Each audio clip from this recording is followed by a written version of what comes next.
came up with an idea of your soil is really to be thought of as a truck.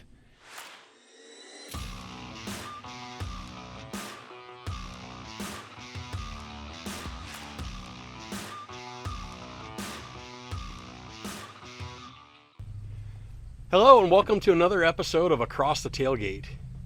I'm here today with Peter Maybach, and Peter lives all the way out in Virginia. Yep. Peter, you're a long ways from home here in Iowa with us today, but we had you out and visited with some of our customers, and we're talking soil health, soil fertility. And tell us a little bit about how you like to explain this to those of us that don't understand it quite as well. You know, you used some analogies earlier, talking through the parts of a truck. Sure. And how that relates to the soil fertility. So enlighten us a little if you would. Sure. Well, thanks, Adam. When it comes to understanding soil, there's so many moving parts. And when I get to talk to people, you know, a room full of people, and you start talking chemistry, you can see that they get kind of glassy-eyed and they kind of drift away. And I needed an analogy that kind of brought that home to them, to that they need to take a invested approach in understanding the elements and what they apply and why they apply it. So came up with an idea of your soil is really to be thought of as a truck.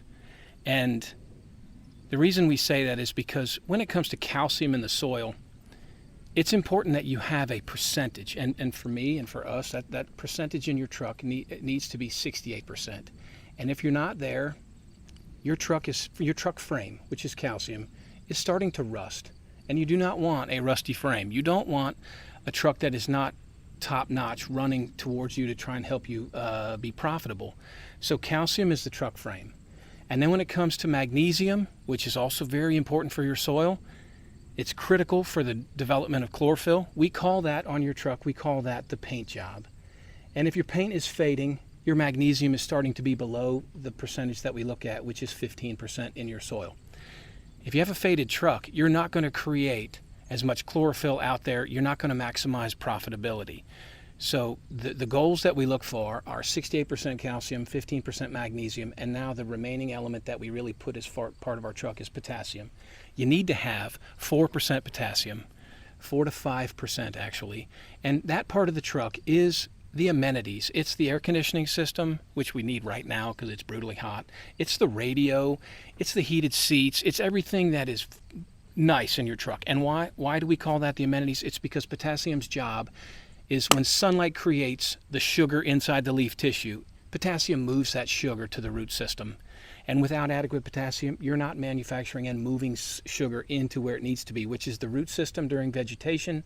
And once your crops turn to reproductive, those solar panels or leaves need to give up that carbohydrate to the potassium and take it into the grain so that you get a nice grain density, heavyweight grain that you can make money on. Phosphorus, we deem the transmission. Because of the ATP cycle, it connects the engine to the drivetrain and it moves your root systems through the field early on. Phosphorus is incredibly important for quality crops, especially early on. The last thing that we kind of look at is the keys to your truck, and this is one of the most difficult that we find nowadays to keep adequate. Many of my clients have fantastic trucks in their driveway, everything that I want, all the percentages I need, but they don't have the keys to their truck. And the keys to their truck happens to be sulfur. And sulfur is 100% water soluble, so it is leaching every day it rains. The lower exchange capacity soils, it's almost impossible to keep adequate sulfur levels. And so you got a great truck and no keys, no way to start it in your driveway and move it down and help you stay profitable. So we constantly try and find sulfate-based products that fit the needs of the soil test, most specifically ammonium sulfate, calcium sulfate, magnesium sulfate, something to get your keys to your truck to make you make money. So that analogy seems to work. I can see guys in the audience, their eyes start to light up and they can now make, oh, chemistry isn't chemistry, it's not calcium, it's a truck frame. And sure. The keys are sulfur. So it's resonating and it's making people think and take an active role in the soil that they walk on, in the soil that they're going to leave their grandson. It's important that they do something and make it better. So, well, and Peter, we all have been around, as farmers, we've been around trucks. We understand those things quite well. And when we're talking about something as foreign as some of the different nutrients in the soil and understanding how they interact with each other, I just thought that was a great way to really really compare that across and get that message through, like you said, so that it's understandable and we're not glazed over trying to figure out chemistry and understand that. That's right. One thing I want to add is I didn't talk about the word nitrogen. And one of the farmers' go-to elements is nitrogen. Let's put on more nitrogen. That in your truck is your fuel tank. And I want you to realize that you can always put in more fuel. But if your truck is rusted, you're not maximizing efficiency. If your timing chain is starting to come undone, you're not maximizing efficiency, and you're chasing nitrogen to overcome additional deficiencies. And it does work, but it's an expensive way to fix your truck frame and your paint job. Sure. You know, one of the other things we chatted about earlier, some of the different challenges that we encounter, you know, especially here in western Iowa, we've got rolling terrain, we've got, you know, some really nice high flats, we've got some really nice bottoms, we've got some hillsides that aren't always quite so friendly. Right. And it's challenging to manage all of those different things. And, you know, you brought up the idea that not all soils are created equal, and we shouldn't try and manage them all the same. That 100% correct. And if something's taken home today from this tailgate talk is, I want the people that listen to this podcast or this video to understand that exchange capacity differences are very important to understand. And what does that mean? The lower the exchange, the less nutrition you can hold. It's a really simple concept. And just think of it as the lower exchange capacity has a higher sand content. Much more easily to enter drought stress, much more easily to leach nutrition from, and you're dealing with essentially a weed eater engine. The heavier clays, the heavier organic matter soils, these beautiful soils out here in Iowa, you know, these rolling hills, you've got a much larger engine. You've got an engine that once you put something into it, it will stay there and give you return on investment. Everybody knows what happens to a sandy ridge. And I tell a lot of guys, I'm like, listen, you can't make that sandy ridge ever equal these bottom zones. You can't. So find out what your break-even point is, or try and stay a little bit profitable on them. But most of the time, don't try and make them look like the bottom part of your fields. Sure. So understand the importance of exchange capacity. Get a good quality soil test so that you can then start taking an active role in the applications and why and how they're made on your farm. So we've got some soils out there. You know, we talked with the idea of, you know, if you rated your soils on a scale of 1 to 10, if we've got some 7s out there, we might be able to do a little bit of work and bump those to a 10. Right. But if we've got a 3 or a 4 out there, maybe we need to leave it a B. For sure. I've seen it. I've been doing this now for 25 years. And, you know, chemistry, physics, and biology, they all work symbiotically together. And when you have 2 of the 3, generally the third one comes along. And there's a big push for carbon and cover crops and organic matter and increasing and reducing tillage, increasing carbon and then therefore reducing tillage. And it's all about life. Carbon is life. And when you have good soils, they're probably a 7 on a 1 to 10 scale, with 10 being good. If you have soils that constantly underperform, whether they are waterlogged or sandy blow or whatever, you're not more than likely going to bring them up to ever be a 10. So I tell my clients to really focus on the racehorses and get them in good shape, because they're the ones that are going to be your profit centers. The ones that are 4 and below, really think hard in today's economy about putting money in there, because it's such a low exchange or there's something wrong with those soils that you're just going to be dumping good money after bad. And it's just specific site evaluations.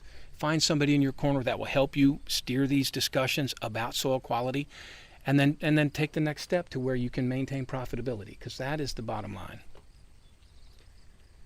So one of the other things that I really took away from our conversation earlier today, Pete, we talked about some of the different fertility levels and some of them that were reaching some high thresholds, especially where manure maybe had been applied or some of those types of things. And the idea that, you know, a lot of guys are still being told that they need to go put a maintenance spread out there, that we don't want to mind that. You know, share your thoughts on, we have, you know, a P1 value over 40 and sometimes twice that. Yes. Should we still be putting some phosphorus out there? So that's a great question, and I get that question a lot. And the clay lattices, as they work in our soils, they're like dinner plates stacked up. And when you run a soil test using a Melic-3 extraction, you can really only extract what is on the outside of the dinner plates. It doesn't really crack that open and release all the fertility that's in there.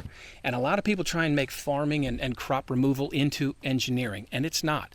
It is not crop removal that, let's say I remove 48 pounds of pea this year, I need to apply 48 pounds of pea next year. No, the soil is a rubber band, and the more you stretch it, it will give and give and give until it's completely exhausted. We will never get into that sort of situation, but I want you to understand that crop removal is not a linear line. It is such a nice rubber band that the soil will give you and then you put back. But if you're above 40 parts per million, for sure, be careful about additional phosphorus applications, because I live in an area of the country where regulations are crushing and they're creeping west. And we constantly are fighting too much phosphorus in our soil. And above 40 parts per million, your crop is going to not want for additional phosphorus. If you continue to apply phosphorus, you are not efficient with your money and you're not helping your crop. Now, if you're in the tulip industry raising tulip bulbs, or if you're in the chipping or sweet potato industry, you can benefit from those higher phosphorus values. But row crops, 40 parts per million, and it's not a phosphorus problem. In the springtime when it's purple because the soils are cold, not because there's lack of P. It's lack of heat units. So be careful with the addition of phosphorus, because regulations are coming. Get to 40 parts per million, and then use your bank account of soil phosphorus to feed you. I've got some soils that test 600 to 700 parts per million. They never in my lifetime will need additional phosphorus applications. But if you're below 40, snuff it up, get it to the point where you don't need any more, and then you're good to go for quite some time. And then spend your money on labor, on equipment, on something other than commercial fertilizer. And the applications of manure, 1 + 1 is about 2.5. And that is a fantastic product. Get some manure out there, get some biology, get some carbon, get some life, get some phosphorus. Not much potassium, so you're not going to have a really good radio system when you're using manure. But the goal is to start building that truck and making it run with you and bring you some money. So very good. Well, Pete, I appreciate your time today, and we look forward to future talks with you and learning a little more about soil fertility and getting it explained down to layman's terms and how to build a truck. I appreciate it. Anytime. Thanks so much, you. Adam.